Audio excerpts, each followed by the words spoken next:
सोमवार को जिम्बाब्वे दौरे के लिए टीम इंडिया का ऐलान किया गया। इस दौरे पर टीम इंडिया को 3 वनडे और 3 टी20 मुकाबले खेलने हैं। इस दौरे के लिए चुनी गई टीम में जिन खिलाड़ियों को जगह मिली है उसमें हरियाणा के जींद का रहने वाले युजवेंद्र चहल भी शामिल हैं। आईपीएल से टीम इंडिया और भारत से जिम्बाब्वे का रास्ता तय करने वाले युजवेंद्र चहल के जींद में स्थित घर में अगर उनका रास्ता तय करना हो तो इस गली से गुजरना पड़ता है। तो आइए उनके घर चलते हैं, उनके परिजनों से बात करते हैं जो उनके आस पड़ोस के रहने वाले हैं, उनसे युजवेंद्र चहल के बारे में जानने की कोशिश करते हैं। युजवेंद्र चहल का घर कहाँ पे? युजवेंद्र चहल वहाँ पर है, सीधे जाओ इस गली में।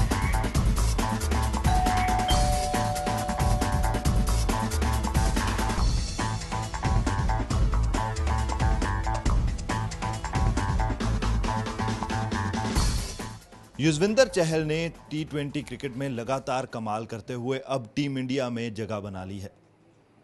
युजवेंद्र चहल के बारे में ज्यादा बातचीत उनके माता पिता से करते हैं।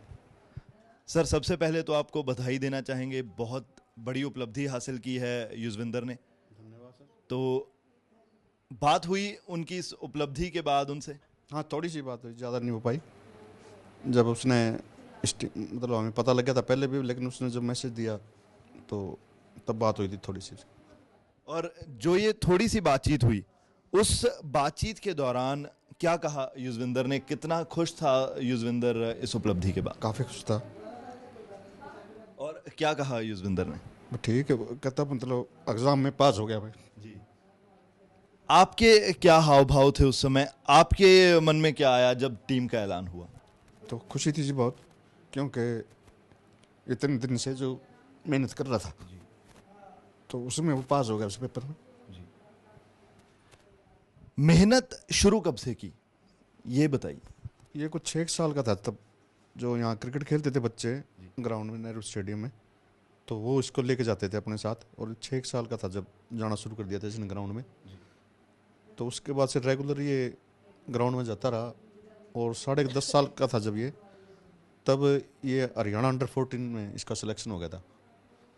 तो उसके बाद लगातार ये हरियाणा को रिप्रेजेंट कर रहा है। अंडर 15 भी खेला है, अंडर 17 भी, 16 भी, 19 भी रेगुलर वो खेल रहा है। 23 भी, 25 भी। 2011 में जब ये 19 में इंडिया में जिसने सबसे ज़्यादा विकेटें ली, तो उसके बाद ये रणजी में आ गया। और इसमें आगे रणजी में आने के लिए जो सबसे बड़ा योगदान इसकी मेहनत का था, जहाँ हरियाणा क्रिकेट एसोसिएशन के उस टाइम के सेक्रेटरी रणबीर सिंह महिंद्रा और अनिरुद्ध चौधरी, इनका काफ़ी सहयोग रहा इसको आगे बढ़ाने में। और जिसके वजह से ये आगे इसका इंटरेस्ट भी बढ़ता रहा। और वो समय समय पर इसको बाहर नेशनल कैंप्स में भेजते रहे। उन्होंने बहुत योगदान दिया, उनका योगदान है उसमें। आपने क्रिकेट की बात की, लेकिन युजवेंद्र को सिर्फ क्रिकेटर के तौर पर नहीं, बहुत सारे लोग युजवेंद्र को चेस खिलाड़ी के तौर पर भी जानते हैं। तो चेस कैसे शुरू हुई और छूटी कैसे? चेस जो ऐसा था कि छोटा था तो मैं भी खेलता था, कॉलेज टाइम में हम खेलते रहते थे। तो होता है कोई बच्चे ज़्यादा बाहर ना घूमे तो उनको घर में कैसे रखें, स्कूल से आने के बाद ना बांध के तो हम रख नहीं सकते। तो मैंने उसके साथ चेस खेलना शुरू कर दिया ताकि इसमें इन्वॉल्व हो जाए, वो बिजी हो। तो उसने 15-20 दिन के बाद मेरे को हराना शुरू कर दिया। तो मेरे को उस टाइम लगा कि ये चेस में भी काफ़ी आगे निकल सकता है। उस समय युजवेंद्र की उम्र कितनी थी? उस टाइम 6 साल का था वो, 6-7 साल का हुआ उस टाइम। तो फिर इस स्टेट में टूर्नामेंट हो गए चेस के, तो मैं इसको वहाँ लेके गया, उसको भी उसकी बड़ी बहन को भी, दोनों खेलने लगे थे वो। तो दोनों अपने अपने ग्रुप में स्टेट के चैंपियन हो गए वो। फिर नेशनल जाने लगे, 2-3 साल गया वो। और 31 दिसंबर 2012 को वो नेशनल चैंपियन हुआ अंडर 12 में एज में। और 2013 में वो वर्ल्ड खेल के आया। फिर जूनियर चेस चैंपियनशिप ग्रीस में हुई थी, तो उसमें इसने देश का रिप्रेजेंट किया था। लेकिन स्पॉन्सरशिप नहीं मिला था हमें कोई, गेम बहुत महंगा था वो। तो इसकी वजह से उस साइड में आगे बढ़ नहीं पाए। लेकिन चेस से ज़्यादा इसका इंटरेस्ट खुद का वो क्रिकेट में था। तो फिर मतलब उसने क्रिकेट ही शुरू करी, हमने छुड़वा दिया उसका। आगे क्यों पुल ऑन नहीं कर पाएंगे, जब प्रॉपर उसको फैसिलिटी नहीं मिलेंगी तो आगे बढ़ नहीं पाएगा वो। चेस और क्रिकेट साथ साथ ही चल रहे थे? हाँ, शुरू में उस टाइम तक जब तक छोड़ी उसने 2004 तक दोनों इकट्ठे, मतलब 2000 वर्ल्ड कप जो उसका चेस चैंपियन हुई थी उसके बाद उस समय तक इकट्ठे चल रहे थे उसके दोनों।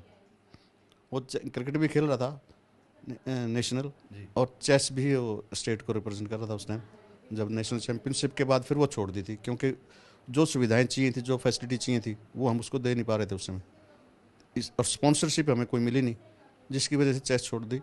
और उसकी युजवेंद्र की खुद की इच्छा भी पूरी होगी, वो नहीं चाहता था कि चेस आगे खेले, वो क्रिकेट में ज़्यादा इंटरेस्टेड था। मैम, आप बताइए कि जब युजवेंद्र ने चेस खेलना छोड़ा और क्रिकेट से जुड़ा, तो क्या आपसे कभी बातचीत हुई थी कि क्या ज़्यादा पसंद था युजवेंद्र को? उसको तो क्रिकेट ज़्यादा पसंद थी जी। हाँ जी। और जब टीम का चयन हुआ उसके बाद जब आपसे बात हुई युजवेंद्र की, तो आपने कोई ऐसी बात कही युजवेंद्र से कि इस बात का ध्यान रखना है, कोई अपनी तरफ से मैसेज दिया युजवेंद्र को? जी हाँ जी, मैंने कहा था मतलब कि फालतू बात किसी से नहीं मत करना, अपने गेम पे ध्यान रखना है, क्यों तेरे को आगे बढ़ना है, अपने देश के लिए खेलना है। और युजवेंद्र ने आपको किस तरह से बताया उनकी सिलेक्शन के बारे में? कितने खुश थे उस समय युजवेंद्र? वो बहुत खुश था कल तो। हाँ जी, कह रहा था मैं बहुत खुश हूँ, आगे बढ़ने की मेरी वो है इच्छा। सर, चेस दिमागी खेल है। क्रिकेट में शॉट और गेंद जोर से जरूर लगती है, लेकिन बहुत हद तक दिमाग का भी इस्तेमाल करना पड़ता है। तो लगता है कि चेस खेलने के कारण कहीं युजवेंद्र को एक एक्स्ट्रा एडवांटेज मिलता है कि अपने दिमाग का इस्तेमाल जैसे उन डिब्बों में करते हैं चेस के, उसी तरह मैदान पर भी करते हैं। हो सकता है, क्योंकि अकेला अभी ताकत का खेल नहीं है ना। गेम तो अब कोई भी है, वो सब हर गेम में भी दिमाग की आवश्यकता है। जो ज़्यादा उसका प्रयोग करता है उसको बेनिफिट तो मिलता ही है। बहुत बार परिवारों में ऐसी बात भी देखने को मिलती है कि अगर किसी बच्चे का ध्यान खेलों में ज़्यादा हो, पढ़ाई में कम हो, तो वहाँ पर पेरेंट्स डांटने लगते हैं बच्चों को कि पढ़ाई करो, खेल में कम ध्यान दो। तो कभी ऐसा भी माहौल बना था घर में? नहीं, वह इसमें उल्टा है हमारे परिवार में ना। उसका इंटरेस्ट देख के ना, जैसे दोनों गेम खेल रहा था वो, तो स्वाभाविक बात है कि स्टडी में इतना मतलब इंटरेस्ट कैसे होगा। और हर जगह जो आप उसको ऊपर टॉप में नहीं ले जा सकते ना। तो जो स्पोर्ट्स में उसका ध्यान अच्छा ज़्यादा लगा ना, उसको देखना लगा, उसमें है आगे निकलने की कैपेसिटी है। तो फिर मैं यही कहता था तू खेल। हाँ, मतलब स्टडी में तो ऐसा था कि मतलब स्कूल में जाता था और आता था, उसमें उतने में ही उसको ना चेस की वजह से उसको काफ़ी योगदान था। अच्छे मार्क्स भी अच्छे आते थे उसके, कम पढ़ने के बावजूद भी अच्छे मार्क्स आते थे उसके। तो मैं तो उसको ये कहता था तू खेल। अगर भाई मैं कभी भी उसके लिए पढ़ने के लिए उसको ज़्यादा प्रेशराइज मैंने नहीं किया। गेम में उसका ध्यान रखने के लिए, क्यों सुबह से हम क्रिकेट में ग्राउंड में जाना, दिन में स्कूल में जाना, तो ज़्यादा प्रेशराइज पढ़ने के लिए करो तो गेम छूट जाता है। दोनों में से एक ही बात हो सकती है। टीम इंडिया में जगह बनाने के बाद यहाँ पर आपके आस पड़ोस में कैसा माहौल है? काफ़ी खुश होंगे लोग कि उनके शहर के बच्चे ने इतनी बड़ी उपलब्धि हासिल। बिल्कुल, यहाँ के अड़ोस पड़ोस क्या पूरे जींद शहर में ऐसा लगता है, पड़ोस में तो है ही कि जैसे उनका ही बच्चा इंडिया में सिलेक्ट हुआ है। अब आगे क्या उम्मीद कर रहे हैं? पहले आईपीएल खेला, राष्ट्रीय स्तर पर नाम चमकाया, उससे पहले चेस में अंतर्राष्ट्रीय स्तर पर नाम चमकाया। अब आगे क्या उम्मीद कर रहे हैं युजवेंद्र से? हम तो यही है कि जो लेबर जिस तरह मेहनत उसने अब यहाँ तक आने के लिए की है, अब उसको इस चीज़ को यहाँ मेंटेन करने के लिए उसको उससे ज़्यादा मेहनत करनी पड़ेगी। और गेम पे और ज़्यादा कंसंट्रेट करना पड़ेगा, ताकि वो ऊपर अपनी जगह बना सके और अपने देश के लिए खेल सके, नाम रोशन करे, देश का भी, परिवार का भी, अपने प्रदेश का भी, गांव का, शहर का, सब वो नाम ऊपर आए। जब मेरी आपसे बातचीत होनी शुरू हुई थी तो मुझे लगा जैसे आप थोड़े भावुक हैं उस समय, उसकी क्या वजह थी? वैसे स्वाभाविक सी बात है। खुशी तो होती है जी, अपने एकदम खुशी मिलती है तो खुशी के आंसू तो होते हैं। नहीं सर, हम यही चाहेंगे कि आप इन खुशी के आंसुओं को संभाल के रखें, और हम यही उम्मीद करते हैं कि आपका बेटा आने वाले दिनों में सिर्फ जींद का ही नहीं बल्कि राष्ट्र का नाम अंतर्राष्ट्रीय स्तर पर रोशन करे। हमसे बात करने के लिए आप दोनों का बहुत बहुत शुक्रिया। धन्यवाद सर, थैंक यू। आपका आए उसके लिए भी धन्यवाद। और किया आपने किया हमारी सुनी आगे पहुँचाने के लिए, उसके लिए आपके चैनल का भी बहुत बहुत धन्यवाद। भगवान चाहे तो आगे भी आए आप। बिल्कुल। तो ये थे युजविंदर के माता पिता। दोनों का कहना है कि युजविंदर अपनी मेहनत के बल पर ही राष्ट्रीय टीम में जगह बनाने पर कामयाब हो पाया है, और साथ ही उन्होंने ये उम्मीद भी जताई कि युजविंदर आने वाले दिनों में भी अपने कमाल को जारी रखे और टीम इंडिया के लिए भी अच्छा प्रदर्शन करके दिखाए।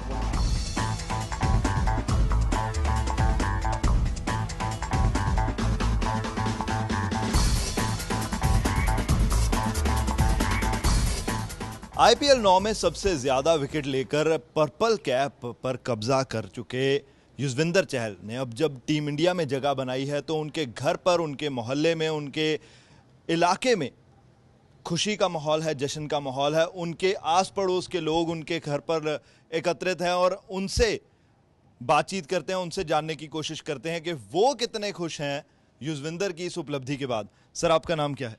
राजीव शर्मा। राजीव जी, युजवेंद्र को कब से जानते हैं और कितने खुश हैं उसकी इस उपलब्धि के बाद? युजवेंद्र चहल जी की इस उपलब्धि के बाद मैं बहुत ज़्यादा खुश हूँ। और हमारा बेटा है जी, वो बचपन से उसको देख रहे हैं, पर ये जो उपलब्धि उसने हासिल की है, शायद मेरे ख्याल आज मैंने अखबार में पढ़ी है, वो बचपन में शतरंज खेला करते थे और अब उनका एकदम टेस्ट चेंज हुआ। बहुत मेहनत की उस बच्चे ने। हम परमात्मा से दुआ करते हैं कि वो अब इंडिया के लिए रन बनाए। बहुत सारे बच्चे यहाँ पर मौजूद हैं, उनसे जानने की कोशिश करते हैं। युजवेंद्र को खेलते हुए देखते हैं आप? नहीं। तो फिर आपको खुशी नहीं हुई कि वो अब टीम इंडिया में हैं, तो अब आप खेलते हुए देखेंगे आगे उनको? पक्का। आज मैच होने वाला, उसको देखेंगे फिर? पक्का। चलिए, और बहुत सारे बच्चे यहाँ पर मौजूद हैं, उनसे जानने की कोशिश करते हैं। बेटा, आपका नाम क्या है? शुभम। शुभम, युजवेंद्र को खेलते हुए देखा है? हाँ। कहाँ पर? आईपीएल में? Yes sir. और अच्छी लगती है उनकी गेंदबाजी? हाँ। तो आप यहाँ पर जब मोहल्ले में खेलते हैं तो उस समय कॉपी करने की कोशिश करते हैं कभी कि मैं युजवेंद्र की तरह गेंद करवाना चाहता हूँ? हाँ। बहुत बहुत करते हैं। तो ये करते हुए जिस तरह वो विकेट लेते हैं, विकेट भी लेते हैं आप? नहीं। आपको विकेट नहीं मिलते? चलिए, कोई बात नहीं, उम्र के साथ आपको विकेट भी मिलेंगे। सर, आपका क्या नाम है? जैन कौशिक। कब से जानते हैं युजवेंद्र को और कैसा बच्चा है? किस तरह से मोहल्ले में किस तरह से रहता था? अरे वेरी वेरी नाइस पर्सन। इनके फैमिली भी ऐसी है, माँ बाप भी ऐसे हैं, वो भी बहुत बढ़िया लड़का है। बचपन से ही जानते हैं। बहुत अच्छा खेलता है। पहले गाँव में यहाँ खेलते थे, पिच बना रखी थी इनके पापा ने अलग से। इनको शुरू से ही इनको मतलब खिलाना सिखाया है। बस एक्स्ट्रा इन्होंने अपने खेत में पिच बनाई हुई थी, उसको आगे बढ़ाने के लिए बहुत मेहनत करी इन्होंने। मैम, आपका नाम क्या है और आप युजवेंद्र की इस उपलब्धि के बारे में क्या कहें? बहुत अच्छा है जी लड़का। बचपन तक जाना मतलब उसकी रुचि खेल की तरफ से थी। बहुत अच्छा खेले करता, बहुत खुशी होती है। अकबी ऐसा बेटा सबकी माया को होना चाहिए। बहुत अच्छा खेल रहा है, बहुत अच्छी है। ये जो उपलब्धि है, ये अकेले युजवेंद्र की है, उसके परिवार की उपलब्धि है या जींद की उपलब्धि है? पूरे शहर की है जी, पूरी अपने मोहल्ले की है जी। ये सारे कि बेटा कामयाब और भी अच्छी तरक्की पे जाए जी। आप बताइए, आपका नाम क्या है? और आप क्योंकि थोड़े एज में बाकियों से बड़े लग रहे हैं, तो मेरे ख्याल से आप काफ़ी क्रिटिकली बता सकते हैं कि युजवेंद्र किस तरह से मोहल्ले में रहते थे और किस तरह का माहौल बना के रखते थे यहाँ पर, और उनकी क्रिकेट कैसी लगती है आपको? मोहल्ले में तो जी कम ही रहते थे जी। बाकी ज़्यादातर तो ग्राउंड पे ही टाइम स्पेंड करते थे और तो बाकी ठीक ही है। क्रिकेट कैसा लगता है उनका? खेल कैसा लगता है? मस्त, बिल्कुल अच्छा गेम है उनका और बढ़िया खेलते हैं। हाँ, आप बताइए, आपको क्या उम्मीद है आगे? अब जिम्बाब्वे टूर पर जाएगा युजवेंद्र, तो क्या उम्मीद करते हैं? किस तरह के खेल की उम्मीद है आपको उनसे? उम्मीद सर ऐसी है कि जब वो खेलते हैं तो सबको ही पता है बढ़िया खेलते हैं, बेहतरीन खेलते हैं। अब जबकि वो जिम्बाब्वे के साथ खेलेंगे तो मुकाबला टक्कर का ही होगा और जाहिर है कि बॉलिंग उनकी बेहतर से भी और बढ़िया निकलेगी और बस इंडिया को और आगे लेके जाएंगे। जैसा अब निकल रहे हैं बहुत आगे जाएंगे। अभी आईपीएल में अगर उनके प्रदर्शन की बात की जाए, 19 विकेट हासिल कर चुके हैं। आईपीएल का उनका प्रदर्शन आपको अच्छा लग रहा है? हाँ जी, हाँ जी, काफ़ी अच्छा लग रहा है। अभी तक हाईएस्ट विकेट टेक रहे हैं आईपीएल के, 19 विकेट्स। और बस काफ़ी अच्छा लग रहा है। जब खेलते देखते हैं उनको बड़े बड़े खिलाड़ियों के साथ, विराट कोहली के साथ, क्रिस गेल, एबी डिविलियर्स और बड़े से बड़े खिलाड़ियों को गेंद करवा रहे होते हैं, तो घर पर क्या डिस्कशन चलता है उस समय? घर पर कोई बात होती है कि युजवेंद्र कमाल करने वाला है? एक प्राउड मोमेंट होता है कि जींद का मतलब जो हमारे भैया लगते हैं वो इतना अच्छा खेल रहे हैं, तो जींद का नाम ओबवियसली रोशन हो रहा है, तो हमें काफ़ी मतलब प्राउड मोमेंट होता है, अंदर से खुशी होती है कि कोई जींद का मतलब फर्स्ट खिलाड़ी है जो आईपीएल में भी खेल रहा है और अब जिम्बाब्वे टूर के लिए भी सिलेक्ट हुए हैं, तो काफ़ी अच्छा लगता है। चलिए, हमसे बात करने के लिए आप सब लोगों का बहुत बहुत शुक्रिया, और हम यही उम्मीद करते हैं कि जिस तरह से आज यहाँ पर खुशी का माहौल है उनकी सिलेक्शन पर, ये माहौल एक बार फिर से बने जिम्बाब्वे टूर से लौटने के बाद, और वहाँ पर वो ज़रूर कमाल करे। Thank you so much. तो युजवेंद्र चहल के घर पर उनके माता पिता तो खुश हैं ही, उसके अलावा पूरा मोहल्ला और पूरा जींद शहर हरियाणा का बहुत खुश है। हर कोई यही कह रहा है कि ये जींद के बेटे ने कमाल करके दिखाया, और वो यही उम्मीद कर रहे हैं कि आने वाले दिनों में अब जिम्बाब्वे दौरे पर युजवेंद्र चहल ऐसा कमाल करे कि वो जींद शहर का नहीं बल्कि भारत का नाम चमकाए। कैमरा पर्सन रजिंदर सिंह के साथ परवेज संधू, एबीपी न्यूज़, जींद।